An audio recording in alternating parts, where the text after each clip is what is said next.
Thank you for coming. Sure. Appreciate it. So whenever you're ready. We are ready. All right. Good morning, Jason. Good morning, Scott. How are you? Jason thank you for coming in and speaking to us today with your perspective on the Alliance and what's going on at the General Assembly and in Maryland. Jason is the president of the Northern Virginia Transportation Alliance. He oversees the day-to-day operations of the Alliance, including long-term planning, the transportation policy analysis, advocacy, and community outreach.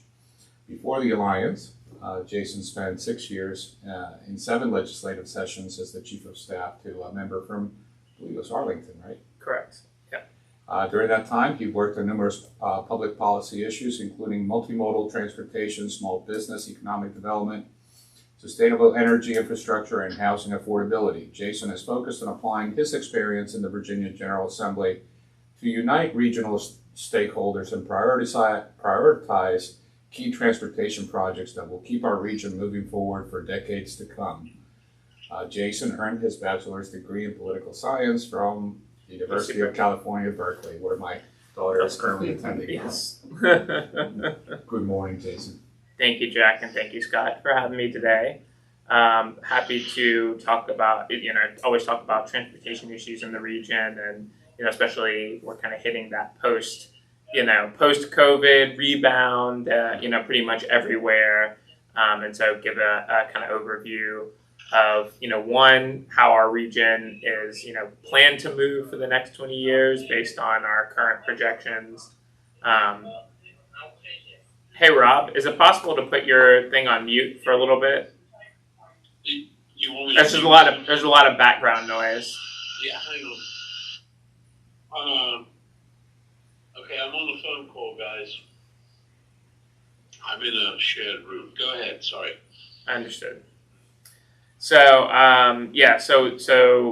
for us, how we plan to move, what some of our transportation priorities are, and, how we can, what we're working on to try to help move the region forward. So, with that, I'm going to just jump into, and these next couple slides all come from the National Capital Region's Transportation Planning Board. And really, our region is expected to gain another 1 million new jobs and 1.3 million new people in the next 2.5 decades. And so transportation is really also about how do we keep the region moving with all of those new people.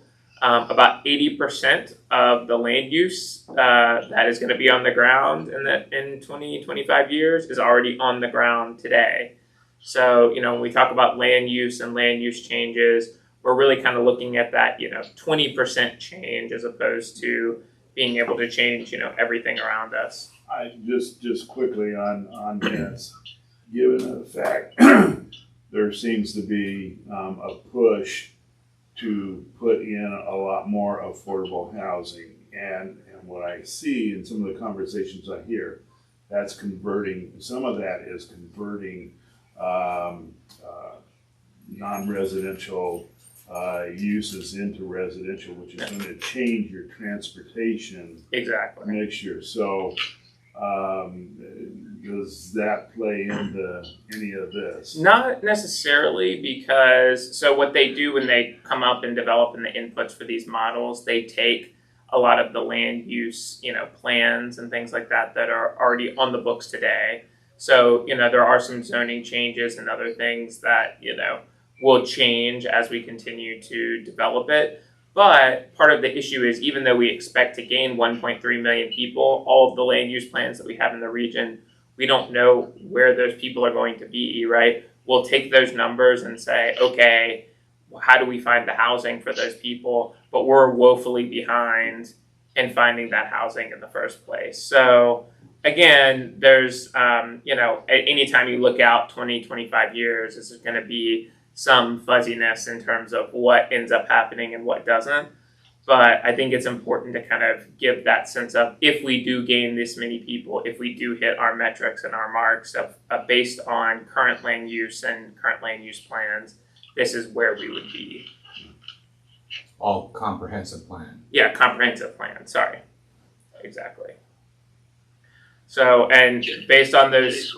Jason, one of the most important things I learned about Chase 20 years ago was that 80% of the growth in the Washington metro area is occurring outside the Capital Beltway. And whereas we may have 80% existing, we need to focus where that 20% growth is going to be most prevalent. Yeah, I mean, Rob, and I don't know what the current number is on that exactly, but it is still true that, especially sort of post-pandemic, Loudoun and Prince William and Northern Virginia are still some of the fastest growing, jurisdictions in what we consider to be Northern Virginia. During the pandemic and after the pandemic, Fairfax County actually lost population, and the last time I checked, is still losing population. And then Arlington and Alexandria and DC lost population during the pandemic and had a small rebound, but I think they're still, equivalent or less than what they were before the pandemic. And the other thing which I've been tracking in the last 3 months from Weldon Cooper at University of Virginia is that the birth rates are down in most parts of Virginia, and in Fairfax is down 15%, and in Arlington it's down 20%. In the last, I don't know, it was about 8 years, I think. And Weldon Cooper also just released a report, maybe it was last week or the week before, but basically showing that there's a continued trend of migration, from the more urban areas to the more rural parts of the state. Yeah. So getting back to the slides real quick was just to kind of, again, re-emphasize and I think I showed a lot of these slides the last time I was here, so I'm going to kind of run through them a little bit quickly. But that current plan has us increasing density, almost nearly doubling in high capacity transit areas. About in terms of funding, about 2/3 of our funding is going towards our transit system. About 1/3 of our funding is going towards our roadways. We are currently in the process of updating this plan, so there will be new numbers for all of this next year.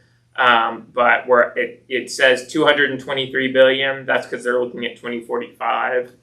The new plan will go out to 2050, so it's likely that's probably going to be back around the $300 billion over that 25-year period, which is typically what it's been, and about $200 billion of that transit and $100 billion roadways. About 80% of our transportation funding is just maintaining and operating the existing system. It's only that 19-20% that's actually expanding the system. Roadway lane miles increased by 5%, and high-capacity transit lane miles increased by about 27%. What does that get us in terms of performance? We get a 10% increase in single driver trips, 28% increase in transit, 39% increase in bike and walk. Vehicle miles traveled do increase by 15%, but in terms of per capita, they decrease by 3%. And then you get that congested lane miles and daily vehicles hours of delay go up by nearly 50%. In terms of how people are going to continue to move throughout the region, still about 80% of all trips will be taken via automobile, 7% via transit, and 15% walk and bike. And then if you break it down into, the region's core versus the inner suburbs versus the outer suburbs, inner suburbs, Fairfax, Prince William, Montgomery County, outer suburbs, Loudoun, Prince William, and inner suburbs, Alexandria, DC, Arlington. The inner suburbs, you see a lot more transit, especially a lot more walk and bike. That's really a big part of it. Still about 50% of the trips are taken via automobile. Most of the trips in our region are taken where the population is, in that inner suburb area, 80% being, via automobile, 7%. And then you go out to the outer suburbs and you see nearly 90% automobile, 1% transit, 8% walk and bike. In terms of change in access to jobs, if we build what we plan to build, they anticipate that access to jobs via transit will go up by about 33%. If we didn't build, they compare it to a no-build scenario. If we built nothing, that would still go up by 14.5% because a lot of the jobs that we are adding in high-capacity transit corridors that exist today.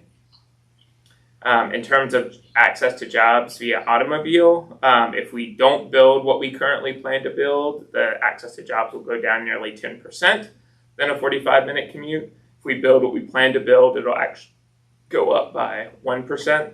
As you can see, the red areas there are the areas that lose the access to the most jobs.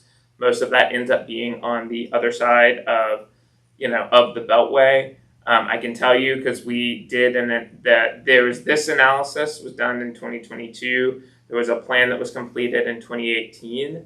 That plan included construction of express lanes around the Capitol Beltway. That plan had dramatically less red on the eastern side of the region. So when we took that one project out, that was the one key difference between the plans. You saw a much larger explosion of lack of access to jobs on the eastern part of our region. Yes, Jack? Interestingly, the darker red is where the FBI headquarters is supposed to go. So, Yeah. and that's a fairly significant employer. Yeah. Is that modeled into this? It is not, but again, the FBI headquarters is still a relatively, long term, and also it's kind of like with Amazon. People will be like, we got Amazon, this is great, but it's like the 25,000 jobs from Amazon is like a drop in the bucket compared to the millions of jobs that we have in the region. So it's good, and it's obviously important, but it is, in terms of overall jobs, it's, a drop in the bucket for, what would be there.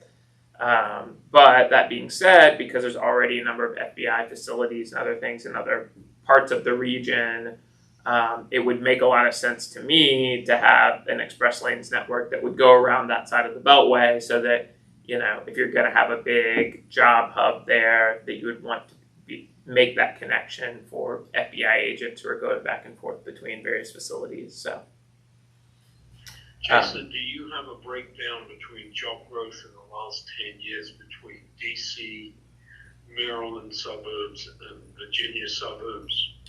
I don't have the exact numbers, Rob, but I can tell you that for the next 25 years, I think around 50% of the new jobs and households are supposed to come to Northern Virginia in the region. And then the other, 50% are split between DC and Maryland.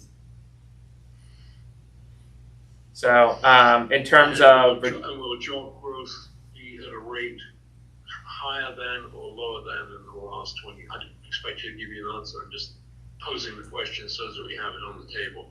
Will job growth rate of growth be slower or faster than the last 25 years? Honestly, Rob, I'm not sure. I don't have the previous decades data available. Again, a lot of this is kind of a look ahead. So, CARD presumably has to have some kind of measure of that. Yeah.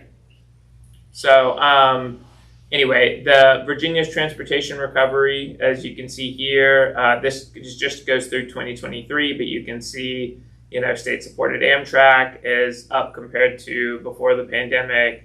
Statewide commercial employment back where we were, traffic volumes back where we were. Statewide transit is about 80%. WMATA ridership is around 62%, and VRE ridership is around 33%. There's also been a number of statewide transportation initiatives that are moving forward, things like the continued express lanes network, and we'll talk a little bit more about some of those pieces later. But obviously the Long Bridge, that project's moving forward, I-81 improvements. We were able to work with the governor's office to get the Transportation Partnership Opportunity Fund off the ground, which is money specifically for transportation projects tied to economic development. So, things like an arena or Amazon HQ2, those types of projects, the state would make transportation commitments, and then if we got the project, then they'd run around and go, okay, now how are we going to pay for this? So, instead of, now we actually have a dedicated fund to back up, put our money where our mouth is. Otherwise, we take some from NVTA, we take some from the state, we take it from kind of all over the place. And then another thing that we worked with the administration on over the last couple of years is updating the smart scale process, to again try to focus on bigger, more meaningful, more impactful projects. We were able to work with them to change some of the criteria that looks at things like future congestion, reducing the way in which changing the way they calculate, and also reducing the impact of what they, consider to be their land use factor. That factor had an outsized impact on projects, especially smaller projects. And so it created a situation where you would have all these projects that would get funded, but then you go and be like, okay, well, how many people does this move? And it'd be like 5, and you're like, okay, why is this? Yeah, it's like it has no congestion benefit, no economic development benefit, no safety benefit, no environmental benefit, but then it's like land use, like 100%. And that was enough. And the way in which that scoring is so sensitive, the way in which that works, it would shift everything towards those projects. So that was, and so now the average size of projects go up. Also, in the last 2 rounds of Smart Scale, there was really nothing project-wise for Fairfax County or really Loudoun County. And so they would have to go back and be like, okay, well, technically we should give you something. So like, here's your highest scoring project, and the CTB will give you some money for it. But it didn't work through the metrics. It had to work through the political process. Whereas with these updates, it was kind of funny. It actually would result in more money going to Fairfax and to, Northern Virginia jurisdictions. But because Governor Youngkin was proposing the changes, our own Northern Virginia jurisdiction leaders had to find fault in it somewhere, even though it resulted in, $60 million more dollars coming to Northern Virginia. So, that's how things work, I guess. Just wanted to touch real quick on the American Legion Bridge, just as a reminder for folks. So, Transurban stepped away from the project. We still have the record of decision and environmental permits in place. Maryland is still, applying for federal funding. There was recently, MDOT received a summary judgment, on this case, basically, dismissing the environmental lawsuit as, having no merit. You have to go to court to assess that. Phase 1 of the American Legion Bridge has been shifted now from the bridge to the I-270 spur instead of going up I-270, and it's still looking at 2 express lanes in each direction, but does incorporate other multimodal components, which were kind of already there to begin with. And then they're also starting the NEPA process on I-270 North. So a lot of moving pieces, but really at this point it's a matter of finding the funding. And that's, that Maryland, because of their experience with the Purple Line, is very hesitant or reticent to go back down the P3 model. So I wanted to touch a little bit on Metro very quickly and just highlight some of the things that, we've been talking about with some of, key leaders across the region. And that's really highlighting, kind of 3 big challenges from our perspective. One is cost efficiency. So if you look at, Metro's, rail cost per service hour, this is the cost that they pay to run like 1 hour of service, in the system, and if you look at their cost, that's the red line, it's, higher and, goes up faster than, pretty much every other kind of peer system across the country. Because this is national data, the most recent data available is 2022, and that just came out, fairly recently, so I haven't added that last bullet there, but it's the same kind of trend, and it doesn't really change the trends. But every, transit system across the country, because of COVID and all kinds of things, have seen costs go up, but Metro seems to always have the highest cost and goes up the fastest compared to other systems. And that's not just true across rail, but it's also true across the bus system. Again, we're the red line there compared to CTA, which is Chicago, MBTA, which is Boston, and MTA, which is New York. And then, if you look at it as our rail cost per vehicle revenue mile as well, again, we're always rising faster and on the higher end there as well. Also, I think it's important to note that, Metro ridership was declining before the pandemic. It was down nearly 20%. Virginia subsidies have continued to grow. WMATA now has the, highest operating costs of any legacy rail system. And that cost growth is driven not primarily, by operations. It is driven by, lots of different factors. Jason, you did mention labor, and we're now about 3 weeks to the end of the fiscal year.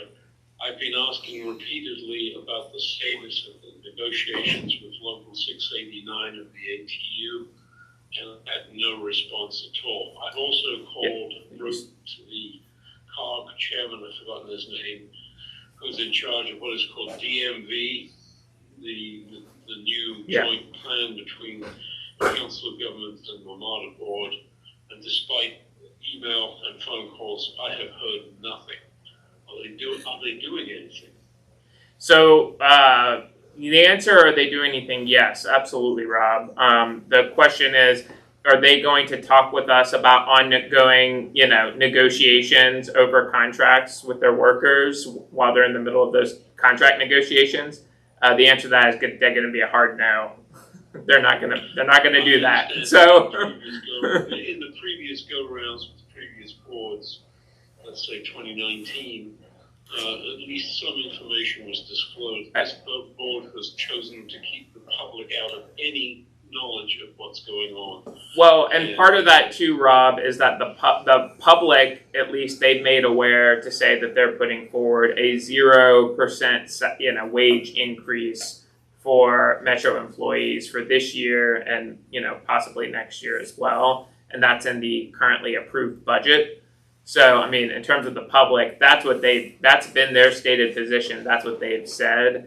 I share your curiosity about what the ultimate result of that ends up being, and I'd be surprised if the ATU accepted that agreement. But based on the current budget, and as you said, we're a few weeks out, that's what's approved, and that's what we have to work with. So, again, until they make a more public announcement, that's where we are, and that's what we would continue under. And I haven't heard anything from the board, but I also haven't heard anything from the union side either to say we're gearing up for a big strike because we don't have a contract or we disagree with this or that. They've been relatively quiet. So to me, that implies that conversations are happening and people feel like they're fruitful. So, but we will ultimately see. It is definitely something worthy to think about. Just going on to kind of our key challenge to here, which again goes back to kind of the levels of service. And I always go back to, the 2018 report done by, Secretary Ray LaHood. One of the things that often gets left off in those recommendations is, really trying to look at offering service that matches actual demand. And I pulled just a couple quotes from that recommendation. So I feel like, again, we don't really talk about it that much. But it says that for both bus and rail, WMATA has offered more service, more buses and train cars running more hours on more routes than its peer transit agencies. And and specifically, it looks at the situation with Metro Bus, showing that service levels have been high going back at least 15 years, and there's no indication that bus ridership will grow to match the current level or patterns of service. For these and other reasons, a major reset of the bus system is needed. Metro did do a bus network redesign, or re-looking at the bus network. Part of the problem is that their focus on that was, not necessarily just reworking the system, but trying to spend an extra $300 million, plus a year on trying to, expand the system. And so, because they don't have additional funding, they are actually implementing a network redesign that will result in hopefully, additional ridership, but based on existing resources. So I actually think that, on that point, that's a positive step forward. But I do look at, current service levels, and you've heard it from the Metro general manager that we're running more trains per day than in the 47-year history of Metro. We're running, in terms of bus, a higher weekday service, and then we're also running much higher pre-COVID service on weekends as well. And then we are seeing an increase in Metro bus ridership. So, that is an important part of that, is that bus ridership is going up. But if you look at this is Metro Rail average weekday ridership. We're still around 62-63% of where we were before the pandemic. There's still hundreds of thousands of trips every day, fewer trips on Metro Rail than there was both the orange line, which is 2019, and then the gray line, which is 2013. So you can see it goes up even more than a decade before, and that just adds up. It ends up being millions of trips, every. Can you give us any update on Silver Line ridership? No, Rob, I don't have those figures off the top of my head at the moment. The only thing, Rob, we've heard in recent is that WMATA announced that they have now served the 2 millionth passenger route at the Dulles Airport Station. That's all we've heard. That's what led me to try. I've tried with Matt Latona various times. If you just Google search WMATA ridership, they have a really good ridership tool, which is where I pull all my data from. But it's complex for an average Joe. I understand, Rob, but you can basically go to the specific one and you can put in the specific stations that you want and then just pull that in, for Silver Line. So. And the period that it took to go from zero to one and from 1 to 2, the 1 to 2 is a much shorter period, so that would tell you that there is some acceleration in the growth of ridership. And it's one of those things too where when we opened Silver Line Phase 2, suddenly the ridership at the Wheelie Reston Station dropped pretty dramatically as well. So if you're kind of looking at Silver Line versus, it's kind of a where do you do it as all of the Silver Line, new Silver Line versus, just the Silver Line Phase 2. And Rob, just from what we're tracking, the airport station is the highest demand along the Silver Line, with Ashburn being number 2 in the Phase 2. Ashburn actually surpasses some of the stations in Phase 1 as far as ridership. I have a friend who works in Tyson's who said that, I'm saying it's the Greensboro station, I think has only about a couple of hundred passengers a day. And that's the 4th station added in. And so, the issue is how much of a drain is it financially on WMATA ongoing? And I don't need to know these numbers now, but it comes in making a financial plan for WMATA, which, by the way, is my big concern. This big joint COG WMATA board doesn't include any competent financial professionals. And, if we don't do that, we're going to head for a bureaucratic nightmare.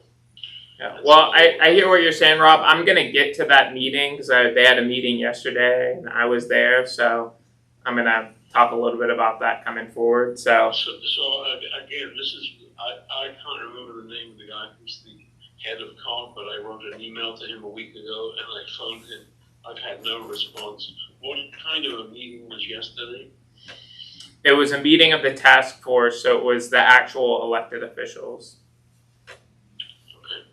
So I'm going to be looking for a report.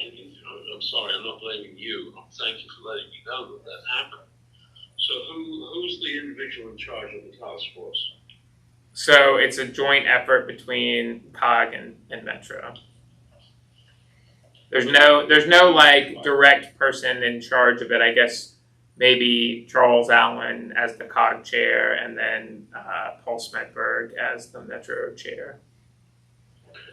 I will send an email today. Again, I'm looking for accountability, and folks, you've got to understand. And Scott, forgive me. We need to move on to presentation here, Rob. Rational projects, and if we're doing things that are not economically rational, why are we doing them?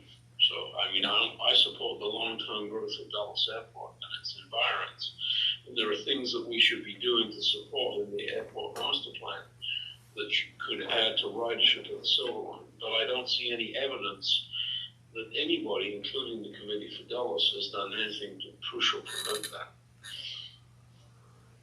So, thanks, Rob. We are, as I was just highlighting, going back to the slides, the Metro Rail average weekday ridership is, still down, compared to before the pandemic and even more so than a decade ago.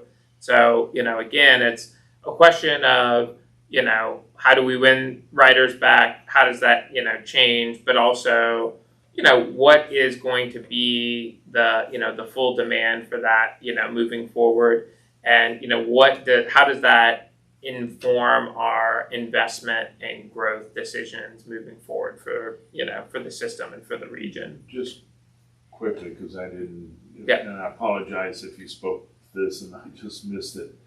How much of the fact that the federal government hasn't called their workers back down into Washington affecting the ridership?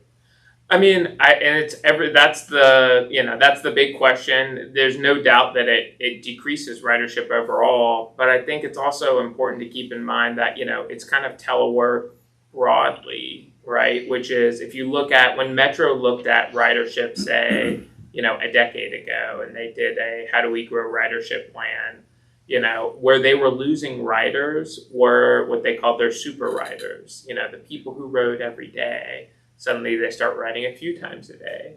If that's a measure of telework, then, are we going to completely eliminate telework? I mean, even bringing the federal government employees back, it's hard for me to see that they're going to be back 5 days a week. That's not what they were before the pandemic, right? And so, I think there should be some recognition that, even with that additional ridership, we're going to be in a place where, just as more and more people telework in our region. And I think this is where I think it's important is it goes to the question of capacity, which is for the last 2 decades, we've had this question of, what is the rail capacity for our region? Where do we need to expand to address that capacity? Until we get maybe a little bit closer to where we were, a decade ago, it's a question of do we have the capacity? The answer seems to be yes, right? And so, and also kind of where do we get the bang for our buck? I would just argue with, that I think we can get a lot more ridership growth, moving more people, all of those different things from, investing in the bus network, as it currently is. That's where a lot of the ridership at least has recovered to where it was before the pandemic. Granted, the same trends you see in rail ridership over the last decade, you see it in bus ridership too. That, before the pandemic, it was all bus is on death's door and we have to invest in the bus network because we've lost 25% ridership and this is terrible. And now it's we're back to pre-pandemic levels, everything's solved, and it's okay, yeah, but before the pandemic, you were talking about how bad everything was. So, I mean, I think on a lot of lines, part of the problem is we focus so much on coverage, trying to get everybody everywhere, especially when we don't necessarily have the, areas that aren't as dense and don't have so much support, less so than frequency. And there are certain areas where we have the density, and if we just had the frequency and it was reliable for people, more people probably would use it. So on a more regular basis. So to me, I think you could identify some of those high demand corridors and really increase frequency in there and get, again, a lot of bang for your buck, so to speak. And then the last sort of Metro challenge goes back to kind of that trust and accountability issue. I just highlight, and this comes from the DC CFO's office, but last year they announced that they found $95 billion in savings for Metro. And I was oh, that's great. That's fantastic. And then I talked to the DC CFO and they were well, that's basically just federal money that they haven't spent yet. I'm oh, okay. So that's one-time COVID relief money. And they finally sort of tried to say okay, it's federal relief. But it took me 6 months of being come on guys, can we stop calling this one-time savings, And they're well, it's saved from somewhere else in the budget. I'm I look at all of the budgets. I've seen what you have and haven't spent every year. That's just not true. There's no clear connection there to anything. So, so I said it's And then there's an additional $50 million in annual savings they've committed to, again, not necessarily looking at full-time employees, but trying to find other things around the edge. And then the last thing that, especially worries a lot of people at the federal level is going through, 2 inspector generals in 2 years, and kind of in a federal agency, the idea that you would just, fire and go through this level of inspector generals is just, it sends up a lot of warning flags to people, red flags, because, that's supposed to be the agency that oversees you. And if you're constantly firing them, and they're claiming it's because, they're not doing what you asked, that just, I find that particularly troubling. So I know at the federal level, they recently announced there would be a commission to look at this issue and to evaluate it, and they've requested some documents from Metro. But, it's things like that, or the fact that the Washington Metro Rail Safety Commission had to actually subpoena documents to do one of their reviews. So it's just, there just doesn't seem to be a lot of coordination or willingness to have some level of oversight. That Metro always has to push back every time they get some, oversight or accountability measures put in. So, Jason, within the current budget of what was approved, under the Rail Hood plan, there was a 3% operating expense increase, excluding things like old line expansion. What in fact it has been for FY 25 and 26? In other words, are they above? How far above the 3% cap are we? Or do we have to wait until we've heard the labor?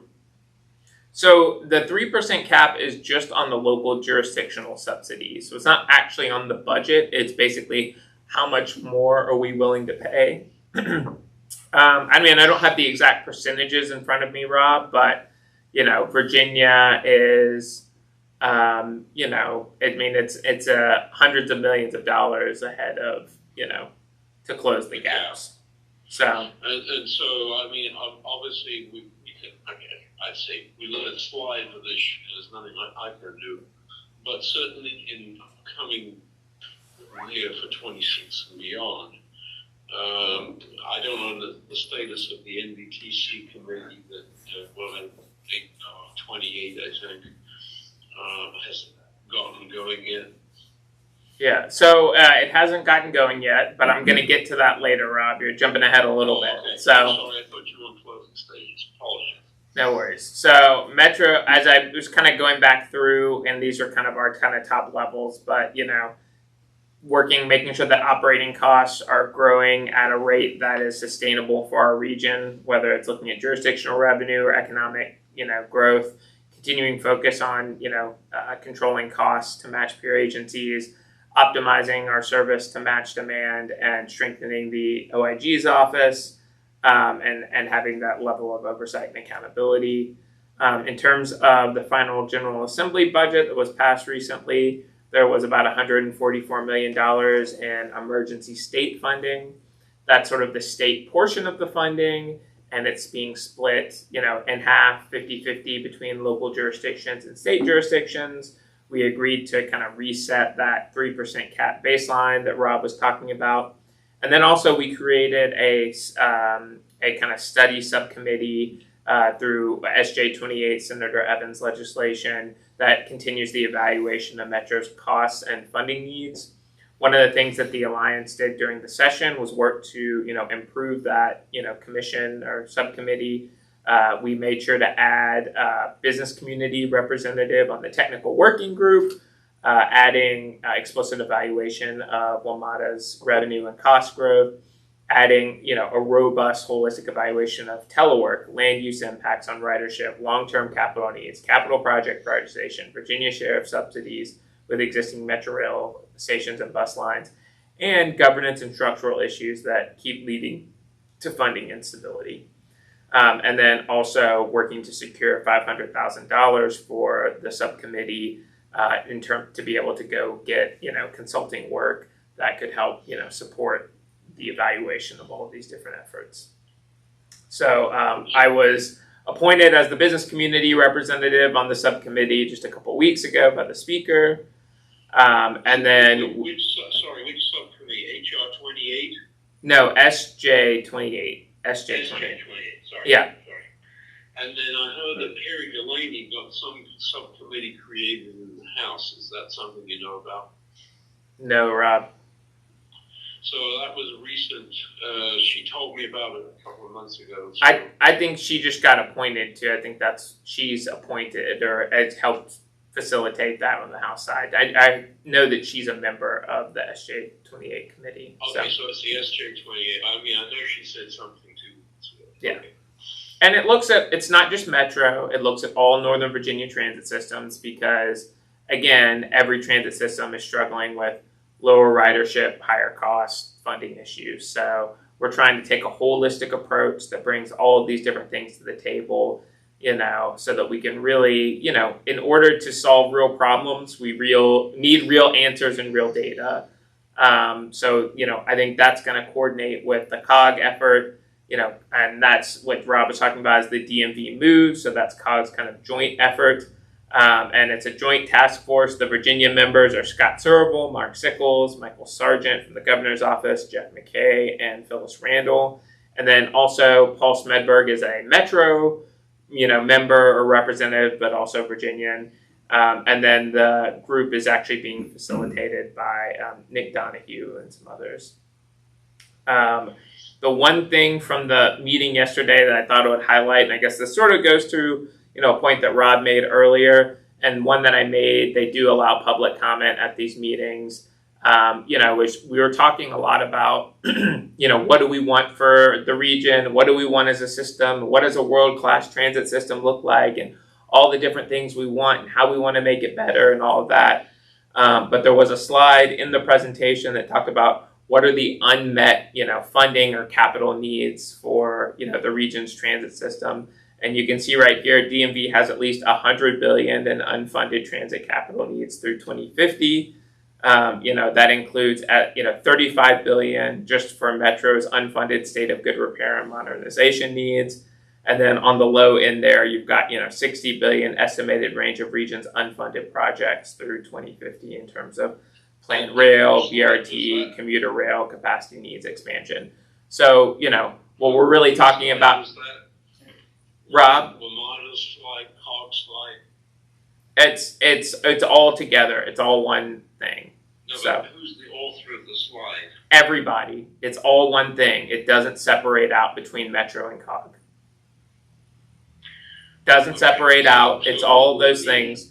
If you want to go look, Rob, it's all. They have a DMV Moves website. They have all the specific things put together. So. They have a website that has all of these slides. You're welcome to go look at the specifics. Hey, Rob. Yeah. I'm going to ask you to stop asking questions. I got to get him, Jason, through the rest of his presentation because I have a hard stop at 9:00 to get on to another meeting. Thank you. So, again, $100 billion over the next 25 years. That's only an easy $4 billion a year, right? So.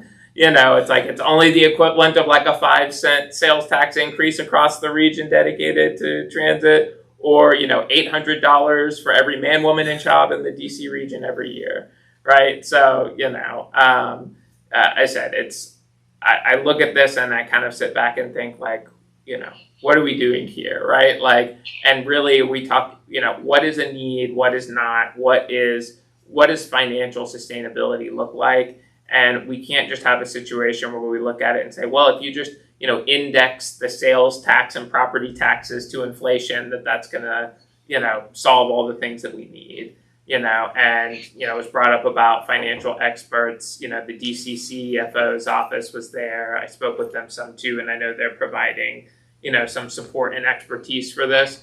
But I think every local government in the region understands that at some point we have to be realistic about how is our economy growing, our region growing, our budget's growing, and what can we afford and what can we not? And so just having that 40,000 view look of what would make us all feel great, doesn't necessarily get us there in terms of solving these big issues. And then the last thing I just wanted to touch on very quickly was the Transportation Planning Board Visualized 2050 update. So at the May meeting, I went and testified with, Theo from the Loudon Chamber, Josh from the Realtors, Rich Parsons from Maryland, and support of all the projects that have been submitted. They were all added to the list of projects for air quality conformity, except for one project, which is VDOT's I-495 Southside Express Lanes project, and that's going to be voted on at the next meeting. So I've been working with some local stakeholders and the Prince George's County business community to try to see if we can't, find some agreement there on this issue. It really does boil down to the fact that VDOT cannot complete a NEPA study for this project without having a section in it that says air quality conformity. The local MPO has included this project in the list of air quality conformity analysis and has verified that this project is not going to adversely impact air quality conformity for the region. But Prince George's County is basically trying to be like, oh, well, we're not going to let you move this to quote unquote construction in the plan, and we want to keep it as a study until you complete the NEPA study. And VDOT's like, but we can't complete the NEPA study unless we have the air quality conformity section, so it's like, there's all these different pieces, but it's kind of semantics. And so we're working to engage people, but, VDOT has a letter from Metro of support for express lanes that they sent back in October. VDOT has committed to preserving right-of-way to future rail capacity over the Wilson Bridge. The space is already there. They don't actually have to widen a thing. It's basically, milling pavement and a can of paint in order to add 2 new lanes in each direction for the express lanes. They would likely add money in this project for transit, based on the current project scope. I've spoken with folks in the private sector who've said that they would anticipate that based on the current economics of the project. And that, travel times in the no-build scenario, if we do nothing, increase by 100 to 120 minutes in the PM peak by 2050. So, the benefits are there. There's a lot of support from the business community and others, but trying to sort of engage at the political level in Prince George's County. And if Prince George's County signs off to some extent, then that would likely help, other stakeholders would feel comfortable doing so. And then just as a reminder, we actually polled this issue back in 2022, and this particular project had about 70% support across the region. So with that, that's the end of my presentation, and I'm happy to take any other questions you might have. All right. Thank you, Scott. Thank you, Jack. Thank you, Jason. Appreciate it. Thank you, Jason. Thanks, Rob. So, All right.